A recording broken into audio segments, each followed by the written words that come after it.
अस्सलाम वालेकुम साथियों, ज़रा डिफरेंट किस्म की वीडियो आपसे आज शेयर करनी है। ये एक गुची बैग है जो कि ख़वातीन में बड़ा पॉपुलर है और बहुत प्रैक्टिकल है। आज से काफ़ी साल पहले हमारी माँ के ज़माने में गुची बैग का ये मॉडल इंट्रोड्यूस हुआ था और इसका ये जो जी का साइन है ना, इसमें ये था कि ये प्योर गोल्ड का था, 24 कैरेट गोल्ड इसका मटेरियल था, जिसकी वजह से इसकी प्राइस बहुत ज़्यादा थी। समझ भी आती है कि गोल्ड तो होता ही महंगा है।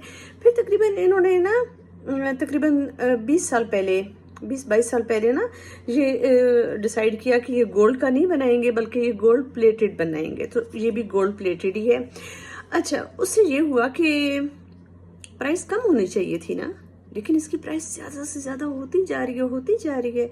हर साल थोड़ी सी इसकी प्राइस बढ़ जाती है। इस वक्त इसकी प्राइस जो है वो 2000 यूरो से ऊपर है। ये कितना बड़ा जुल्म है, ये ऐसा नहीं होना चाहिए। क्या ख्याल है आपका? अगर आपको डिज़ाइनर बैग्स के बारे में कुछ आइडिया हो तो प्लीज़ ज़रूर इस सीरियस टॉपिक पर ज़रूर बात करें। ठीक है, टेक केयर, अल्लाह हाफिज़।